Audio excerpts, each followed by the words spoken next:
Hello everybody. I hope you all are fine. सबसे पहले तो ऑफिशियल क्वार्टर जो एक प्रोजेक्ट है प्रोग्रामर ऑफिशियल का, यहाँ पर आप सबको वेलकम। सारे कोडर्स प्रोग्रामर्स और जितने भी डेवलपर्स यहाँ पर आए हैं, आप सबको वेलकम। बेसिकली वेलकम करने के बाद मैं आपको बताना चाहती हूँ कि जो हमारा प्रोजेक्ट है वो उन सब लोगों के लिए है जो कहीं ना कहीं कोडर्स प्रोग्रामर्स और डेवलपर्स हैं, सॉफ्टवेयर इंजीनियर्स हैं या वो बनना चाहते हैं। और अगर वो इस डिग्री से एसोसिएट नहीं भी हैं, लेकिन उनका एक पैशन है कि वो कोडिंग की फील्ड में किसी भी लैंग्वेज के साथ यूज करके अपना एक फ्यूचर, एक सक्सेसफुल फ्यूचर बनाना चाहते हैं, तो हम आपको यहाँ पर वेलकम करते हैं। सो सबसे पहले जब हमने इसको लॉन्च किया, हमने डेट्स अनाउंस की, तो हाँ, बहुत सारे मैसेज आता है। और मैसेजेस सबसे पहले यही थे कि आप इस प्रोजेक्ट में क्या करने वाले हैं और how it is going to be helpful for the software engineers. यानी कि जो लोग कोडिंग करते हैं, प्रोग्रामिंग करते हैं या कुछ भी डेवलप करते हैं, चाहे वो वेबसाइट्स हो, एप्स हो, सॉफ्टवेयर हो, कोई भी सिस्टम हो उसको डेवलप करते हैं, तो उनके लिए जो ये प्लेटफॉर्म है ये हेल्पफुल किस तरह होने वाला है। तो सबसे पहले मैं आपको ये बताऊंगी। अब लेट्स स्टार्ट कि सबसे पहले हमारे माइंड में आइडिया कैसे आया। हम खुद भी सॉफ्टवेयर इंजीनियर्स हैं, कोडर्स हैं, प्रोग्रामर्स हैं और चीज़ें डेवलप करते हैं।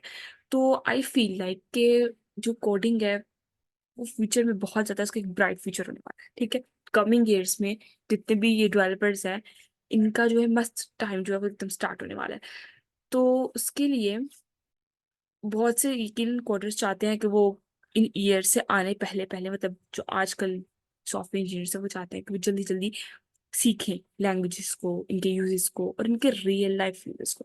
लेकिन ऐसे प्लेटफॉर्म्स बहुत कम है कि इसका जो मतलब जो स्कोप है वो अभी एकदम बड़ा है। हमने देखा एआई भी आ गया, फिर ये सारे मतलब कोडिंग से जो हमारी फेमिलैरिटी है वो अभी बढ़ी है। तो बहुत कम प्लेटफॉर्म्स है जो हमें बताते हैं कि आपने जो कोडर है बेसिकली वो करता क्या है, वो कोडिंग क्यों करता है, इसका रियल टाइम यूज क्या है और रियल लाइफ यूज क्या है। तो हमने सोचा कि ऐसा प्लेटफॉर्म होना चाहिए जो आप सबको ये बात क्लियर करे कि वाकई में इसका यूज क्या है और हम इसे किस तरह यूज कर सकते हैं। और सिर्फ ये नहीं कि बोर्ड से, मतलब ऐसा होता है कि जब किसी भी यूनिवर्सिटी या कॉलेज में एडमिशन लेते हैं आप सॉफ्टवेयर इंजीनियरिंग में, इस डिग्री में आप इससे एसोसिएट होते हैं, तो जब आप चेकआउट होते हैं ना, बाहर आते हैं, सब के सब जो है ना डेवलपर्स नहीं होते। ये बात है जो हमें हमारी यूनिवर्सिटी ने बीइंग अ सॉफ्टवेयर इंजीनियर सबसे पहले बताई थी। जब हमने एडमिशन लिया था, तो आई रिमेम्बर कि हमारे एचओडी ने हमें सबसे पहले यही बात बोली थी कि आपको यहाँ पे मेहनत करने की जरूरत है। क्योंकि अगर आप मेहनत नहीं करेंगे ना, तो जब आप यहाँ से बाहर जाएंगे, आप सब सॉफ्टवेयर इंजीनियर तो होंगे, लेकिन आप सब में डेवलपर कोई कोई होगा, यानी जिसको वाकई में ये एप्स वेबसाइट वगैरह बनानी आती होगी। डेवलपर कोई कोई होगा, क्योंकि डेवलपिंग के लिए आपको स्किल चाहिए, आपको प्रैक्टिस चाहिए और आपको बहुत सारी मेहनत चाहिए जो सब लोग नहीं करते। तो यही डिफरेंस है कि अगर आप समझते हैं कि सिर्फ एक सॉफ्टवेयर इंजीनियर की डिग्री लेने वाला बंदा ही डेवलपमेंट कर सकता है, तो नहीं, ऐसा नहीं है। अगर आप इस डिग्री से एसोसिएट नहीं भी है, लेकिन आप चाहते हैं कि आप इस फील्ड में अपना रोल प्ले करें, अपना पैशन आप करें, तो आप फॉलो कर सकते हैं। तो हमारा यही प्लेटफॉर्म है जो सारे उन लोगों को जिनका एक पैशन है, जिनका एक मोटो है कि बस मुझे डेवलपिंग करनी है, उनको सपोर्ट करेगा, उनको सिखाएगा कि वो इस अपने रियल लाइफ में कैसे यूज करते हैं।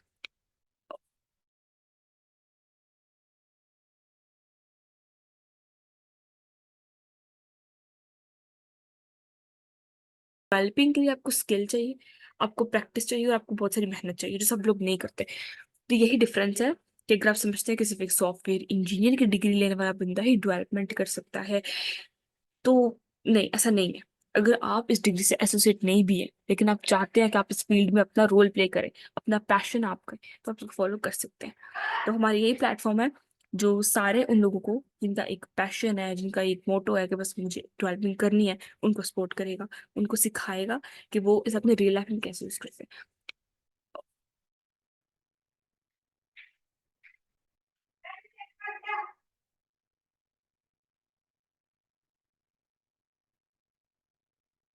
कौन सी पेन लूंगी, पेन बना के भेजिए तो पता भी नहीं चलता बना के।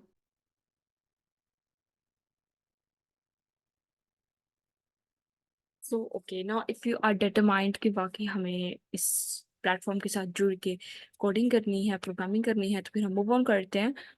और मैंने कोशिश की है कि इस छोटी सी वीडियो में, सेशन में, हम उन सारे क्वेश्चंस को कवर करें जो अभी रिसेंटली हमें मिले हैं, जो क्वेश्चंस आप सबके माइंड्स में होंगे कि ये कैसे होगा, कब होगा, तो उसको हमने कवर करने की पूरी कोशिश की है।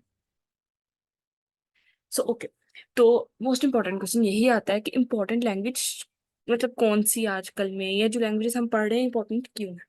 तो सबसे पहले जो मैं आपको बताऊं कि आप जितनी लैंग्वेजेस पढ़ते हैं ना, जो कॉमनली लाइक सबसे कॉम्प्लेक्स तो सी प्लस प्लस होती है, और सबसे जो ट्रेंडिंग वो पाइथन है, इसके अलावा आप H T M L C S S Java ये सारी करते हैं। तो ये सब इंपॉर्टेंट है, अपने अपने सेक्टर में अपने अपनी फील्ड में इंपॉर्टेंट होती हैं। लेकिन जब आप वो लैंग्वेज पढ़ लेते हैं तो बाज़ अवत ऐसा होता है कि कुछ लोग एक्सेल तक मतलब इतनी अच्छी लैंग्वेज पढ़ लेते हैं, लेकिन उनको पता नहीं है कि मुझे जाके सर्विसेज कहाँ देनी है, या मुझे जाके कहाँ जॉब करनी है, या मुझे जॉब अप्रोचेस कैसे आएंगी, जिसकी वजह से वो फेल हो जाते हैं। तो आपको ये चीज़ बहुत मैटर करती है। तो आई आई रियली प्रॉमिस कि हम इस प्लेटफॉर्म में पहले तो आपको ये सारी चीज़ें सिखाएंगे। मतलब आप अगर आपको आती है तो वेल एंड गुड, अगर आप डेवलपर नहीं भी हैं या आपने कभी किसी कोडिंग लैंग्वेज के साथ काम नहीं किया तो आप सीख भी सकते हैं, और उसके बाद आपको वही स्टेप्स करने हैं जो वो करेंगे जो ऑलरेडी डेवलपर्स हैं। तो that will help you grow and learn new things. तो यहाँ पे मैंने थोड़ा बहुत मैंने यहाँ पे बहुत ही शॉर्ट करके मैंने बताया कि जो आप लैंग्वेज अगर आप कोई भी इधर सीखने वाले हैं, आपको ऑलरेडी आती है, तो आप वो कहाँ कहाँ यूज़ करने वाले हैं। जैसे पाइथन सबसे ट्रेंडिंग लैंग्वेज है। तो अब ये है कि आप देखते हैं जो वेब डेवलपमेंट है, यानी वेब डेवलपमेंट इंडिया जो वेबसाइट बनाते हैं उसके अंदर मोस्टली एचटीएमएल सीएसएस और जावा यूज होती है। तो फिर पाइथन कैसे लिंक कैसे बन रहा है। आया आपको लगता है कि ये सारी लैंग्वेज बताते हैं, इसकी इंपॉर्टेंस बताते हैं, नीचे लिख देते हैं ये होगा ये होगा ये होगा, लेकिन वो होता नहीं है। तो ऐसा नहीं है, एग्जैक्टली वो होता है लेकिन आपको पता नहीं है। पाइथन कैसे डिफरेंशिएट कर रहा है दूसरी लैंग्वेज से, क्योंकि इसने वेब डेवलपमेंट को सिंपल कर दिया। ठीक है, यानी अगर ये बहुत सिंपल लैंग्वेज है, जो मतलब इतनी सिंपल है कि देखिए is use for education the teaching के लिए। जब हम किसी को टीचिंग मतलब कोई भी लैंग्वेज को सिखाते हैं ना पहली दफा, तो हमें सबसे पहले अप्रोच हमारी पाइथन ही होती है कि उसको पाइथन सिखाते थे कि उसको लगे कि वाओ कोडिंग तो बहुत ईजी है। तो ये होगा कि जब भी आप कोई लैंग्वेज सीख रहे होते हो तो आपको सबसे पहले लोग सिखाते हैं पाइथन। उसमें जो गेम्स बनती है इनके बैकएंड पे पाइथन होती है। अब गेम डेवलपमेंट और वेब डेवलपमेंट ये दो ऐसी चीजें जो दूसरी लैंग्वेज से भी ऑलरेडी बन रही है, लेकिन अब पाइथन का हम यूज करेंगे क्योंकि समय ईजी है। जहाँ पे आपको तीन लैंग्वेज यूज करके एक वेबसाइट बनानी पड़ती थी, वहां आप हाल ही पाइथन से बना लोगे तो वाओ दैट्स अमेजिंग। उसके बाद ट्रेंडिंग में जो मशीन लर्निंग चल रहा है इसके लिए तो हम यूज पाइथन करते हैं। तो अगर आप पाइथन कर रहे हो तो इसमें तो आपको एक बड़ा स्कोप मिलने वाला है। और जो ऑटोमेशन स्क्रिप्टिंग और ये अलग है, और ये साइबर सिक्योरिटी, ये दो चीजें ऐसी है जिसमें जिस मतलब पाइथन ही चलेगा इसमें। तो अगर आपने पाइथन कर लिया तो साइबर सिक्योरिटी इतना ट्रेंडिंग चल रहा है कि इसके आपको कोर्सेज मिल रहे हैं कोर्सेज, लेकिन ये होता है कि कोर्सेज पेड होते हैं। तो बेसिकली वो अंदर आप जब अगर कोर्सेज लो तो आपको पता चलेगा कि वो आपको कोर्स में आप जो कराते हैं पहला मतलब फर्स्ट प्रायोरिटी ये होती है कि आपको पाइथन आना चाहिए। तो आप पाइथन का इसकी वजह से एचटीएमएल है, हाइपरटेक्स्ट मार्कअप सबसे इजी। बल्कि मैं अगर कहूँ कि अगर मैं आपको सिखाऊँ ना तो मैं सबसे पहले एचटीएमएल सिखाऊँ। ये इतनी इजी है, और हमारे विजुअल कोड को वीएस कोड को और भी इजी बना दिया है। इतनी इजी लैंग्वेज है। तो बेसिकली जो हमारी वेबसाइट है ना, इसके फ्रंट एंड पे, ठीक है, फ्रंट एंड मतलब जो चीज़ आपको दिख रही होती है कि एक वेबसाइट आप देखते हो तो उसके अंदर जो जो लिखा हुआ है ना वो बेसिकली एचटीएमएल ही लिखता है। तो सबसे एचटीएमएल का सबसे बड़ा रोल होता है वेबसाइट के अंदर। ठीक है, मतलब सिर्फ उसके दिखने में कि वो दिखती कैसी है, उसके प्रेजेंटेशन में रोल होता है एचटीएमएल का। फिर उससे जाने के लिए हम और लैंग्वेज करते हैं, वो आगे मैं आपको जाऊंगी तो बताऊंगी। यानी वेब डेवलपमेंट अगर आप पाइथन को छोड़ के अगर एक वेबसाइट पाइथन बना रही है तो उस वेबसाइट को आप जो मतलब सबसे पहले जो वेबसाइट बनती थी वो तीन लैंग्वेज को यूज करके बनती थी, उसमें एचटीएमएल ही यूज होता था। तो आपको एचटीएमएल अगर आप सीखोगे तो आप वेबसाइट का फ्रंट एंड बना सकते हो। और करंटली जो सबसे ज्यादा ट्रेंडिंग जा रहा है ना वो ये है कि अब लोग लैंग्वेजेस को छोड़ के आपको ये कहते हैं कि आप यार यूआई यूएक्स डिजाइनर बन जाओ। तो उसमें भी आपको ये तीन लैंग्वेजेस चाहिए ही होती हैं। और फुल स्टैक डेवलपर वो होता है जो एक वेबसाइट का फ्रंट एंड भी एक वेबसाइट का फ्रंट एंड भी बना सकता है और बैक एंड भी बना सकता है। फुल स्टैक डेवलपर वो होता है। तो अगर आप फुल स्टैक डेवलपर बनना चाहते हैं कि आप पूरी वेबसाइट खुद ही बनाए, फ्रंट एंड भी खुद ही बनाए, बैक एंड भी खुद ही बनाए, तो आप एचटीएमएल सीख ले, इससे आपका आधा मसला हल होगा। बाकी आधा मसला आपको सीएसएस हल कर देता है, क्योंकि इसका नाम है स्केलिंग स्टार शीट्स, सीएसएस आप उसको कॉमनली कहते हैं। तो देखिए वेबसाइट को जो लिखना है अंदर वो आप एचटीएमएल में लिखोगे, लेकिन उसको कौन सा कलर लगाना है, कौन सा फॉन्ट लगाना है, उसको दिखने में उसको खूबसूरती कैसे बढ़ानी है वो आप सीएसएस से बढ़ाते हो।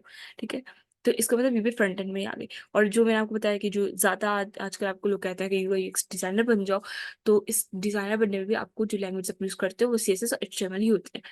और फुल स्टैक डेवलपर ने आपको बताया कि अगर आप फुल स्टैक डेवलपर में फ्रंट एंड बैक एंड दोनों होते हैं तो फ्रंट एंड वाला पार्ट तो सीएसएस कर देगा, बाकी बैक एंड वाला पार्ट जो वो जावा कर देगा। देखिए यहाँ पे वेब डेवलपमेंट आया हुआ है। तो जावा मतलब वेब डेवलपमेंट क्या करता है, आपने एक वेबसाइट बना दी, वो दिख कैसी जा रही है, इसको खूबसूरती वगैरह अपने सारा कुछ कलर वगैरह ऐड कर दिया, उसको क्लिक करने पे वो वेबसाइट रिस्पॉन्सिव कैसे होगी वो उसको जावा बनाता है। ठीक है, और जो एप्स है उसके रिस्पॉन्सिव केस को भी जावा हैंडल करता है। तो यानी जावा इतनी इंपॉर्टेंट है कि ऐप वेब सॉफ्टवेयर सब में आ रही है, मतलब गेम डेवलपमेंट सारे इस सारे डेवलपमेंट्स पे जावा आ रहा है। और फाइनेंस डेवलपमेंट इसमें होता है कि जो ट्रेडिंग सिस्टम होता है आपको दिख रहे होते हैं कि वायर ट्रेडिंग हो रही है, आप सिर्फ उसका फ्रंट एंड देख रहे होते हो कि ऊपर जा रहा है, ग्राफ नीचे जा रहा है, ये जो भी लिख दे रहा है उसके बैक एंड पे जावा ही होता है। और दूसरा जो आपका एलएमएस एजुकेशन सिस्टम से, यानी आपके जितने भी आप यूनिवर्सिटीज कॉलेजेस स्कूल्स है वो अपना एलएमएस बना के आपको दे देते हैं। क्या उनकी एक आपको एक ऐप दिख रही होती है, उसको आप एलएमएस कहते हो, आप उसको खोलते हो, अंदर आपका सारा सिस्टम करता है, तो उसके बैकएंड पे भी जावा ही होता है। मतलब उसके अंदर आपकी परफॉर्मेंस शो हो रही होती है, आपका डिग्री का सारा जितना रिकॉर्ड आपको शो हो रहा होता है, तो उसके बैकएंड पे भी जावा ही होता है। इसको पता है जावास्क्रिप्ट। अब जो जावा है ना, जावास्क्रिप्ट लोग उसको सेम भी समझते हैं, लेकिन I know if you are developers in coders आपको पता होगा कि दोनों लैंग्वेज के जो ओरिजिन है, उनके सिंटैक्स है और उनके केसेस जिसमें ये यूज होता है वो एक दूसरे से बिल्कुल डिफरेंट है। अब ये कि आप कोई भी ऐप डेवलप कर रहे हो, चाहे वो ऐप की हो या वो डेस्कटॉप की हो, तो उसमें जावास्क्रिप्ट यूज होता है।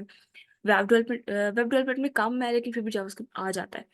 और जो वेब डेवलपमेंट का अगर बैकएंड पे आप देखो ना, यहाँ पे जावा था, वहाँ पे आप जावास्क्रिप्ट भी यूज कर सकते हो। लेकिन जो वेबसाइट की जो टेस्टिंग एनालिसिस और जिसके सर्वर टेक्नोलॉजीज है, यानी वेबसाइट की जो सारा रिस्पॉन्सिव पार्ट है, ये जो ऐसी चीज है जो ये ऐसा है कि जो यूनिक है, जो जावास्क्रिप्ट ही कर सकता है, जावास को नहीं कर सकता, एचटीएमएल को नहीं कर सकता, सीएसएस को नहीं कर सकता। वो एक अलग चीज है। तो that is something unique for JavaScript. उसके बाद सी प्लस प्लस के बारे में कहा जाता है कि सबसे कॉम्प्लेक्स लैंग्वेज है, जिसकी वजह से लोग उसको सीखते नहीं है, डरते हैं। लेकिन आई थिंक मैंने सबसे पहले सी प्लस प्लस ही सीखी थी, क्योंकि हमारे जहाँ पे यूनिवर्सिटी में हम पढ़ रहे थे, वहाँ फर्स्ट सेमेस्टर में उन्होंने सी प्लस कराई थी। तो बिलीव में हमने सी से पहले ही सी प्लस प्लस कर ली थी। तो मुझे कोई भी मुश्किल नहीं थी लगी। अगर आप एक दफा पूरी डेडिकेशन के साथ, पैशन के साथ तो सीखते हो, आई थिंक ये मुश्किल नहीं है। सिंपल लगा था क्योंकि तब हमने ये पाथन वगैरह देखा नहीं था, होता हम लिखते कोडिंग कैसी होती है भी सिंपल सी, ठीक है। तो मतलब पाइथन में आए तो पता चला और भी सिंपल है, लेकिन यहाँ पे मतलब मुझे मुश्किल नहीं आएगा। तो अब इसके भी ट्रेडिंग सिस्टम्स में सी प्लस प्लस यूज होता है, लेकिन ये है कि सी प्लस प्लस का ये है कि आप उसको अकेले यूज करके सारी चीजें नहीं बना सकते। अगर आप सी प्लस यूज करोगे ना, तो आपको एक पूरा प्रोग्राम दे देता है, लेकिन उसकी जो है ना खूबसूरती के लिए फिर आपको दूसरी चीजें यूज करनी पड़ती है। लेकिन बेसिकली ये सारे सिस्टम्स बन जाते हैं कि सॉफ्टवेयर बनाने हो, आपने गेम गेम डेवलपमेंट करनी हो, तो आप सी प्लस प्लस यूज करते हो, ग्राफिक इंजीनियरिंग, एम्बेडेड सिस्टम इसमें आता है। ट्रेडिंग सिस्टम में सी प्लस, इसका जो पूरा सिस्टम है ना, अंदर जो जो काम हो रहा होता है वो सी प्लस प्लस कर लेता है। लेकिन उसका जो मतलब खूबसूरती वगैरह है, उसके लिए आप लोग डिफरेंट चीजें यूज कर लेते हो, सिंपल होता है। अब सी लैंग्वेज और सी प्लस प्लस लैंग्वेज में डिफरेंस क्या है? सी लैंग्वेज जो है ना, सी प्लस प्लस सिंपल है, ये थोड़ी कॉम्प्लेक्स होती है, और मतलब लेकिन जो सी लैंग्वेज है ना, वो आपको रियल टाइम सिस्टम मतलब एकदम एग्जैक्ट वही सिस्टम बना के दे देती है। C plus plus language tough किस वजह से होती है? ऑब्जेक्ट ओरिएंटेड प्रोग्रामिंग की वजह से, सॉरी। यह है, तो हम थे इधर सी प्लस प्लस पे। तो ये जो है ऑब्जेक्ट ओरिएंटेड प्रोग्रामिंग है, इसकी वजह से सी प्लस प्लस लैंग्वेज जो है वो थोड़ी सी मुश्किल हो गई है। लेकिन इट्स ओके, उसको भी आप कर लेते हो, आप कर लेते हो, उसमें तो लगता है यार ये तो बहुत ईजी है। दूसरा ये मतलब जो चीज़ है कॉम्प्लेक्स, ऑफ कोर्स आपको ज़्यादा अच्छी चीज़ें, मेमोरी अच्छी दे रही है, लेकिन सी लैंग्वेज के मुकाबले में थोड़ी वीक मानी जाती है। तो आप सी के पर सी प्लस प्लस सीख सकते हो, आपको इतना प्रॉब्लम नहीं होगा। उसके बाद दूसरी इंपॉर्टेंट लैंग्वेजेस है जो अभी अभी तो अपना सीखो, अगर आपने बोर्ड मतलब कर लिया, एकदम ठीक कर लिया, सारी लैंग्वेज आपको आती है, तो फिर आप इन लैंग्वेज के आ सकते हो। लेकिन ये टफ है, इसको आप एंड में जाकर सीख सकते हैं। ये टाइपस्क्रिप्ट है, स्विफ्ट है, रूबी है, गो है, इसको गोलैंग कहते हैं, वैसे गो है, उसको एसक्यूएल है, एसक्यूएल कहते हैं इसको, और है पीएचपी। मतलब ये टफ है, अगर आप ये एंड में आकर तो जब आप बहुत ही ज्यादा किस चीज में आपको प्रोफेशनल जाता है तो आप सीख सकते हो। लेकिन स्टार्ट हम उन्हीं लैंग्वेज से करते हैं मोस्टली। ओके, अब ना सबसे इम्पोर्टेंट क्वेश्चन तो आपको बस अभी आया है कि सबसे पहले मैं कौन सी लैंग्वेज सीखूं। लोग कहते हैं कि मोस्टली आप किसी से प्रोग्रामर से पूछोगे, वो कहेगा यार पाइथन सीख लो, एकदम सिंपल सी है और आजकल चल भी रही है, वो भी ठीक रहता है। फिर कुछ लोग कॉम्प्लेक्स के पहले सी सी और सी प्लस प्लस सिखा देते हैं, मतलब ट्रेडिशनल हमारा यही रहा है। फिर कुछ कहते हैं कि नहीं, पहले हम एचटीएमएल सीएसएस और जावा सीख लेते हैं, हम वेबसाइट बनाते हैं। तो ये आप पे डिपेंड करता है आप कौन से लैंग्वेज पहले सीखना चाहते हैं, आपकी मर्जी है। लेकिन आई थिंक ऐसा करना चाहिए कि कोई ऐसे लेवल सीखना चाहिए जो आपको साथ में ही इसके आउटकम्स का जो आउटपुट है ना, एकदम साथ आने लगे, ताकि आपको मोटिवेशन हो, एक पैशन हो, आपको ना उसको आपको एक इसकी तरफ से एक स्ट्रेंथ मिल जाती है कि यार हाँ, मैं कोडिंग कर रहा हूँ, उसका फायदा हो रहा है। तो आई थिंक पहले मैं हूं ना, तो मैं आपको एचटीएमएल सीएसएस और जावा सिखाती हूँ कि यार वेबसाइट तो बना लो, ठीक है। पाइथन से भी काम हो सकता है, पाइथन वाले सीख सकते हो, तो ये चीज मैटर नहीं करती, आपको सीखना है, आप कोई भी लैंग्वेज सीख सकते हो, तो मुश्किल नहीं है। कोई भी सीखोगे, अगर आप सीखना चाहते हो आप सीख सकते हो, तो इट डजेंट मैटर्स आपके विषय, आपको जो चीज जिसमें आपका इंटरेस्ट है, जिसमें आपका पैशन, आप वो लैंग्वेज सीखो, वो काम करो, इट्स ओके। उसके बाद ये है कि अगर मैं एक लैंग्वेज सीख लूँ, ये क्वेश्चन बहुत लोगों ने पूछा, बहुत लोगों ने, कि अगर मैं एक लैंग्वेज सीख लूँ तो क्या ये ठीक है, या मुझे ज्यादा सीखनी पड़ेगी बीइंग अ coder? तो मैं आपको बताऊं कि कहते हैं ना कि अगर आपकी छोटी सोच होगी तो आपको छोटा फल मिलेगा, बड़ी सोच पे बड़ा फल मिलेगा। तो यहाँ भी अगर आप एक लैंग्वेज सीख लेते हो ना, अगर आपने पांचवी सीख ली तो अब बहुत मतलब आपके पास बहुत स्कोप है। बहुत लोग आपके पास आ सकते हैं। आप अपनी बस एक प्लेटफॉर्म लो, उस पर अपनी सर्विसेज दो। मतलब आपको जॉब भी अप्रोचेस करती हैं, लोग होते हैं, मतलब मैंने ऐसे ऐसे लोगों को देखे जो सालों से सिर्फ पाइथन सीख के ही काम कर रहे हैं। तो इट्स ओके, एक या आप कह लो कि अगर वो वेब डेवलपमेंट में गया हुआ तो उसने सिर्फ एक जावास्क्रिप्ट ही सीखी हुई है, उसी में अपनी सर्विसेज दे रहा है सालों से, उसको बहुत अच्छा आउटकम भी मिल रहा है। लेकिन अगर आप जैसे कब ग्रो करो तो आप एक लैंग्वेज सीख लेते हो। जैसे मैं आपको एक बहुत बहुत जो है ना की पॉइंट बताने वाली हूँ, वो ये है कि हमारे साथ ऐसा होता है कि जैसे मैंने सबसे पहले सी प्लस प्लस। ओके, तो हम बात कर रहे थे यही वाली कि एक लैंग्वेज करनी चाहिए ज़्यादा, तो स्टार्ट आप एक लैंग्वेज करें। लेकिन अगर आपको कोई जॉब अपॉर्चुनिटी या कोई भी इंटर्नशिप आता है और उसमें आपको अपनी लैंग्वेज को स्विच करना पड़ता है, तो कोई बात नहीं। क्योंकि कोडिंग का यही फायदा होता है कि इसमें आपको कोई like being a medical student, जैसे आप लोग हर चीज़ लर्न करते हो, कोडिंग में आपको ये नहीं करना होता। आप सिर्फ एक कोडिंग का, अगर आपने एक लैंग्वेज को प्रैक्टिस की है 6 मंथ्स के लिए, उसके बाद आपको लाइक 1 साल बाद आप दोबारा से लैंग्वेज पढ़ते हो, तो आपको वहां से ऐसा लगेगा कि वो बिल्कुल रिफ्रेश होगी आपके माइंड में, बस आप थोड़ी सी प्रैक्टिस करोगे तो लैंग्वेज स्विच करने से आपकी कोडिंग में कोई इफेक्ट नहीं पड़ता, बल्कि आपके स्किल्स बढ़ते हैं। आप वेरियस लैंग्वेजेस ट्राई करो अपने डिफरेंट एरिया में। लाइक अगर आप 6 मंथ्स के लिए एक लैंग्वेज आपने पढ़ ली है, उसके बाद आप सिर्फ उसी पे, मतलब उस पे आप काम तो करते रहो। लाइक आप उस पे प्रोजेक्ट्स करो, उस पे जो अगर आपको अप्रोच करता है आप उसको काम करके दो। आप अपने अगर आपको कोई जॉब इंटर्नशिप आता है उस पर काम करो, लेकिन लैंग्वेज स्विच करने में कोई बुराई नहीं है। ठीक है, उसके बाद नेक्स्ट चीज आती है कि ठीक है, आपको बेस्ट जॉब अपॉर्चुनिटीज फ्यूचर में अभी कौन सी मिलने वाली है। तो मैं आपको बताऊँ, जैसे मैंने आपको सारी लैंग्वेजेस का एक दफ़ा ओवरव्यू इसलिए करवाया कि मैंने आपको बताया कि जैसे आप कहते हो कि हर कोई कह रहा है कि बेटा पाइथन सीखो, पाइथन सीखो, पाइथन सीखो। तो वो ठीक है, पाइथन की भी मैंने आपको बता दिया कि यहाँ यूज होता है। इसके अलावा दूसरी लैंग्वेजेस भी आप सीख सकते हो, क्योंकि उनकी उनके लिए भी लोगों को अप्रोच किया जाता है। मैंने अपने अराउंड में ही मैंने देखा है कि बहुत से लोग होते हैं जिनको, तो मतलब उनको जब जॉब अपॉर्चुनिटीज आती हैं तो मतलब वो लैंग्वेजेस, मतलब उनको जब मिलती है जॉब से वो लैंग्वेजेस स्विच कर लेते हैं। या इंटर्नशिप आती है आपको, ज़्यादा ऐसा होता है कि आपकी इंटर्नशिप यूनिवर्सिटीज में, अगर आप डिग्री ले रहे हैं तो ऐसा होता है कि अगर आप वाकई में आप अगर स्किल प्रैक्टिस करेंगे, तभी ऐसा होता है कि आपके पास वाकई डेवलपिंग स्किल्स हैं तो फिर आपको इंटर्नशिप में अप्लाई कर सकते हैं। तो ज़्यादा ऐसा होता है कि सेकंड सेमेस्टर के बाद या फोर्थ सेमेस्टर के बाद आपको, सेकंड सेमेस्टर के बाद तो बहुत रेयर होता है। अगर आप बहुत अच्छे डेवलपर हैं, बहुत प्रैक्टिस कर रहे हैं, फिर ऐसा होता है। लेकिन फोर्थ सेमेस्टर के बाद तो कर ही सकते हैं। तो आप अपनी लैंग्वेज, अगर आपने कोई लैंग्वेज पहले नहीं पढ़ी है, ठीक है, like if it is JavaScript, आपने पहले नहीं, आपको कोई फेमिलियर नहीं है, लेकिन आपके पास इंटर्नशिप आता है, तो आप उस अपॉर्चुनिटी को निगलेक्ट ना करें, निगेट ना करें, इग्नोर ना करें, बल्कि आप उसकी लैंग्वेज को, बल्कि तो आपको तो खुश होनी चाहिए कि आपको एक लैंग्वेज सीखने का मौका मिल रहा है। So try that out, it's okay. सारी लैंग्वेजेस आपको जो अपॉर्चुनिटीज देती हैं, एक मिसकंसेप्शन जो है कि नहीं कोडिंग की जॉब्स नहीं है, जो बच्चे कोडिंग कर भी लेते हैं, जो जो इतने भी यंगस्टर्स हैं जब वो कोडर्स बन भी जाते हैं तो उनको डिफरेंट जॉब्स करनी पड़ती है। ऐसा नहीं है, अगर आप सही रूट पर जा रहे हैं, आपको कोडिंग, आपका स्किल अच्छा है, आपको डेवलपिंग स्किल अच्छा है, तो there is always opportunity for you out there. You need to just find this. Okay, where should it actually be? What should be my aim or target to get a better future? एक better future के लिए आपका aim या जो एक target है वो क्या होना चाहिए? So it should be that कि आपको जो भी काम कर रहे हैं, जो भी सर्विस, मतलब आप जो भी, आप बेसिकली वो होते हैं इंजीनियर, सॉफ्टवेयर इंजीनियर, तो आप बेसिकली बहुत अच्छी, इसका एक प्लस पॉइंट पता है क्या है कि आजकल हम लोग कहते हैं बिजनेस को लेकर उसमें आपको प्रोडक्ट्स देने पड़ते हैं, जो एक बहुत ही ज्यादा ना मुश्किल हो जाता है कि उसको बहुत ज्यादा हैंडलिंग वाला काम है। लेकिन हमारा क्या है कि हम सर्विसेज देते हैं, ऑनलाइन काम करो आप, नो टेंशन, और आपको बिल्कुल एकदम अच्छी चीजें, मतलब सारा आपको आप अच्छे से सारा कुछ हैंडल कर सकते हो, क्योंकि सब ऑनलाइन होता है, तो आपको सिर्फ सर्विसेज देनी। तो हमारा टारगेट है सर्विस करना। तो हमारा एम और टारगेट ये होना चाहिए कि आप, मैंने एक लैंग्वेज की है, मैं उसको इस हद तक उसमें मैं एकदम स्किलफुल हो जाऊं, एकदम मैं उसमें मेरे पास स्किल्स हों कि मैं उसके रिलेटेड कोई भी सर्विस दे सकूं। अगर मुझे HTML CSS और जावा आती है तो मैं वेबसाइट डेवलप कर सकूं। अगर मैं ये तीनों लैंग्वेज करने के बाद भी वेब डेवलपमेंट नहीं कर रही, तो इट्स माई फेलियर। तो आप वो टारगेट जो आपने रखा हुआ अचीव नहीं कर पाया।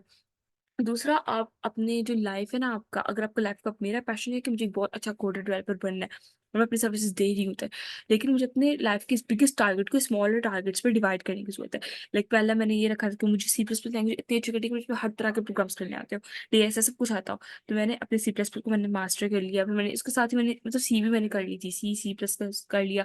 फिर मुझे ये आया कि यार लोग पाइथन से एक शॉर्ट ट्रैक लेके वो वेबसाइट डेवलप कर रहे हैं, तो पाइथन तो मैं सीखूंगी, तो ऑफ कोर्स वेब डेवलपमेंट मुझे आ जाएगी थ्रू पाइथन। लेकिन मैं चाहती हूँ कि मुझे लॉन्ग ट्रैक से भी आने चाहिए, मुझे HTML CSS और जो जावा इसके थ्रू भी आने चाहिए। तो मैंने ये तीनों लैंग्वेजेस करके विदाउट, मैं आपको बता रही हूँ कि तब जब मैंने ये सब किया था मेरी यूनिवर्सिटीज ने ये नहीं करवाया था, जहाँ मैं यूनिवर्सिटी में थी। तो मैं खुद से इतना, मैं आप चेक करें, आपको चेकआउट करने की डाटा बहुत है। आप यूट्यूब पे सीख सकते हैं, आप अब तो AI आपको इतना फर्निश करता है, आप कहीं से भी सीख सकते हैं। सीखने के लिए कम नहीं है। तो फिर मैंने वहां से सीखा। और आई डोंट वांट टू से दिस कि नहीं यही प्लेटफॉर्म है, नहीं है। और लेकिन मेरा एम हमेशा ये रहेगा, बल्कि जब भी मैं आपको कुछ भी सिखाऊंगी, अगर मैं आपको कहूंगी ना कि आप HTML सीख कर आए, तो मैं कभी भी ये नहीं कहूंगी कि मैं वीडियोस डालूंगी आपने वहां से देखना है, या जो ऐसे, मैं ये नहीं कहने वाली। मैं चाहती हूँ कि आप कहीं से भी सीख कर आए, बस आप HTML सीखा। आप अपनी यूनिवर्सिटी से सीखें, कॉलेज से सीखें, ऑनलाइन किसी भी प्लेटफॉर्म से सीखें, या यूट्यूब पर इतने अच्छे अच्छे टीचर्स भी आते हैं, आप उनसे सीखें। सो इट्स ओके, आप कहीं से भी सीखें, लेकिन आपका टारगेट ही होना चाहिए कि आप लैंग्वेज सीख लें। तो मैं आपको बता रही हूँ कि मेरे स्मॉल स्मॉल टारगेट्स थे कि ये लैंग्वेज पे आनी चाहिए, ये लैंग्वेज पे आनी चाहिए। आप जरूरी नहीं कि आप ये कहें कि मुझे सारा कुछ आना चाहिए एंड में आपको आता कुछ भी ना, ऐसा नहीं होना चाहिए। आप जब आप एक लैंग्वेज कर लेना और उसको इस हद तक मास्टर कर लेंगे, आप उसमें सर्विसेज प्रोवाइड करने लग जाए, फिर आपको अगर कोई अपॉर्चुनिटी आती है किसी भी डिफरेंट जॉब की तरफ से या इंटर्नशिप की तरफ से, क्योंकि ड्यूरिंग जब आप स्टडी कर रहे होते हैं, सीख रहे होते हैं, तब तो आपको इंटर्नशिप आते हैं, उसके बाद फिर आपके एकदम जॉब्स पे आने लग जाते हैं। अगर आप एक अच्छी सर्विस प्रोवाइडर है, तो फिर आप अपनी लैंग्वेज भी चेंज कर सकते हैं। आप एक लैंग्वेज में भी कर सकते हैं, ज़्यादा में भी कर सकते हैं, इट्स अप टू यू। तो अपने एम्स और टारगेट्स आप एकदम सेट करके रखें। उसके बाद हमारी स्ट्रेटेजी क्या होनी चाहिए, जैसे मैंने आपसे कहा कि आप कहीं से भी लैंग्वेज सीख के आने वाले, so why should you should come to us, अब हमारे पास क्यों आने वाले हैं दोबारा। तो मैं आपको ये बताती हूँ कि मैंने एक मतलब पूरा जो एक मैंने एक टेबल एड बनाया है मैंने कि हम क्या करने वाले हैं इस पूरे प्लेटफॉर्म पे, कैसे आपको सिखाने वाले हैं। तो उसमें मैंने ये रखा कि हम जो भी लैंग्वेज सिखाएंगे ना, लाइक फर्स्ट प्रायोरिटी होगी कि हम HTML करें, क्योंकि वो चीज़ सिंपलेस्ट। और उसके बाद ये होगा कि जब मैं आपको 3 कंसेक्टिव लैंग्वेज सिखा दूंगी, उसके बाद एकदम वेब डेवलपर बन जाओगे, फिर आप किसी भी ना ऑनलाइन प्लेटफॉर्म पे जाकर अपनी सर्विस प्रोवाइड करोगे। उसके बाद फिर आगे मैं आपको गाइड करूंगी किस तरह से आप अपना फुल टाइम जॉब के तौर पर भी इसको कर सकते हो। एक तो ऑनलाइन में तो आप करोगे किसी भी अच्छे, मतलब इतने आपको पता है, जैसे फाइवर फूड वगैरह होते हैं जिसमें फ्रीलांसिंग के थ्रू करते हो, इसमें भी आप वेब डेवलपमेंट करते हो। तो इसमें वेब डेवलपमेंट आप एक, तो मतलब AI की वजह से ये हो रहा है कि लोगों को लगता है कि वेबसाइट डेवलप कर सकता है, बट ए इज नथिंग। अभी आपने डेविन वाला केस सुना होगा। पहले जब हमने यूनिवर्सिटी मतलब पहले हमने सुना था जब, तभी आया था कि डेविन आ गया। Now AI is going to take over all the coders and developers and your career is going to end up, लेकिन ऐसा कुछ भी नहीं। Now we get to know that's fake and people are going to open their laptops again to start the coding again। लेकिन मैंने believe नहीं किया, और मैं चाहूंगी कि आप लोग भी बिलीव ना करें कि कोई AI आके आपके डेवलपमेंट स्किल को बीट नहीं कर सकता, नहीं कर सकता। आपको ये मानना है। तो उसमें ये स्ट्रेटजी होने वाली है कि अगर आप, मैंने कहा HTML सीखे, तो I am going to give you the week. एक लैंग्वेज सिखाने के बाद I will upload from my site, और अगर वहां से नहीं करना चाहते हैं, आप किसी कर रहे हैं, आपने ऑलरेडी किया हुआ है, I am going to give you a week. और उस वीक में आप डिफरेंट प्रोजेक्ट्स बनाएंगे HTML के बाद, I will give you the ideas. Project के आइडियाज मैं दूंगी। अगर आपको खुद लगता है कि अगर आप खुद से आइडिया डेवलप करें, दैट्स अ ग्रेट थिंग। लेकिन आपको पता है क्या, आइडिया में होता है कि जब आपकी भी किसी को आपको आपको लैंग्वेज थ्रू करवाना होता है, तो वो आपको चीज़ देता है, और आपको उसके ऊपर अपना जो ना, आपको माइंड से सोचना होता है कि अगर मेरा जो कस्टमर है उसने ये चीज़ मांगी है, तो मैं HTML की थ्रू चीज़ कैसे दे सकता हूँ। अगर वो C++ का प्रोग्राम है, उसका प्रोजेक्ट है, मैं उसको कैसे अचीव कर सकता हूँ। तो आपको आइडियाज में दूंगी, लेकिन उसको अचीव किस तरह से करना है आप सोचेंगे, that is going to your practice. तो हम डिफरेंट लैंग्वेजेस में यही करेंगे। फिर जब हमारी 3 कंसेक्टिव लैंग्वेज हो जाएंगे और हम एक स्किल को अप्रोच कर लेंगे, हमारा पहला टारगेट अचीव हो गया कि वेब डेवलपमेंट आ गया, फिर हम जाएंगे अपनी सर्विस प्रोवाइड करने की, हम सब कैसे सर्विस प्रोवाइड करते हैं। तो this is going to be our strategy. So that's our session. I think बहुत लंबा हो गया, मैं इससे बहुत छोटा एक्सपेक्ट कर रही थी, लेकिन इट्स ओके। मैं कोशिश की कि बहुत से पॉइंट्स क्लियर कर सकूँ जो थे, जो बहुत सी क्यूरीज थी आपके माइंड में, मैंने उनको क्लियर करने की कोशिश की है।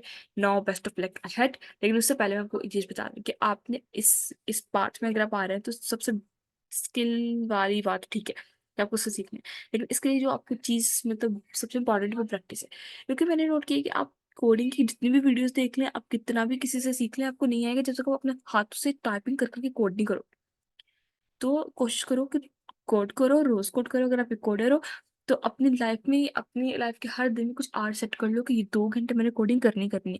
किसी भी लैंग्वेज पे काम करो, किसी भी तरह करो, लेकिन कोडिंग करो। क्योंकि अगर आप रोज कोडिंग करते रहोगे ना, तो आपको एक ऐसा हैबिट हो जाएगा, आपको आपके माइंड को ना आदत हो जाएगी कि आज मैंने एक प्रॉब्लम सॉल्व करना ही करना है। तो that is the plus point. So best of luck, और आई होप कि मैंने आपकी बहुत सी प्रॉब्लम्स दूर कर दी होंगी। अगर आपको अभी भी लगता है कि कोई ऐसा क्वेश्चन जो मैंने मिस आउट किया है और आपको लगता है कि वो चीज़ मुझे आपको बतानी चाहिए, या आपको कोई क्वेश्चन है, तो आप कमेंट्स में जाके पूछ सकते हैं। और सबसे बड़ी चीज़, आप इंस्टाग्राम पे जाके पूछ सकते हैं, क्योंकि मेरा प्लस पॉइंट ये था, मैं आपको बता रही स्टार्ट में, कि प्लेटफॉर्म का मेरा सबसे प्लस पॉइंट आपको ये मिलेगा कि माई टीम और माई पेज, लाइक प्रोफेशनल जो हमारा ये program official, that will reply to you within 24 hours. 24 hours नहीं, बल्कि 12 आवर्स से पहले। सबसे पहले तो मेरा प्रोसेस है कि आप कोई भी क्वेश्चन पूछो तो उसका रिप्लाई इंस्टेंट है। अगर वो इंस्टेंट नहीं आ जाए तो कोशिश होती है हमारी कि कुछ मिनिमम मार्क्स के अंदर वो आ जाए। तो आपको हमेशा रिप्लाई बैक किया जाएगा। आपको कोई भी प्रॉब्लम है, आपको लगता है कि कोई चीज़ लैग कर रहा है प्लेटफॉर्म, जो मुझे तो ये भी नहीं आता और ये बात नहीं बता रहे, तो आप जाके कमेंट कर सकते हैं। उसका मैं इंस्टेड ऑफ डिग्री, मैं खुद भी इस फेज से गुजरी जहाँ पे हम सीख रहे थे, हमें चीज़ों की ज़रूरत होती थी। तो नहीं, बाज़ औक़ात ऐसा होता था कि चीज़ें नहीं होती थी, जो हमें चाहिए होती थी, तो हमें बहुत ज़्यादा ना करना पड़ता था, मतलब ट्रबल फेसेस करनी पड़ती थी, बहुत सी प्रॉब्लम्स फेस करनी पड़ती थी, पूरे पूरे मतलब इतने वाइड नेटवर्क से ढूँढना सब कुछ चाहिए। तो ये प्रॉब्लमैटिक होता है, लेकिन ऑफ कोर्स मैं अपने प्लेटफ़ॉर्म पे, मतलब सबसे पहले तो मेरी प्रायोरिटी ये होगी कि आपकी प्रॉब्लम्स को सॉल्व करना। So feel free to ask whether on Instagram और वेदर है। तो अपना लिंक मैं डिस्क्रिप्शन में डाल दूँगी इंस्टाग्राम का, अगर आप वहाँ पे जाकर फॉलो करना चाहते हो तो आप कर सकते हैं, या आप अगर आप इधर से ही करना चाहते हो तो इट्स ओके, लेकिन आप कमेंट्स में भी अपने क्वेश्चंस डाल सकते हैं। So thank you so much, and I hope this platform is going to help you. Will pray कि ये प्लेटफॉर्म है आपकी कोडिंग स्किल्स को और बढ़ाए, और जो भी आपके एम्स है, जो हमारे एम्स है, हम सब अपने ड्रीम्स अचीव कर सकें।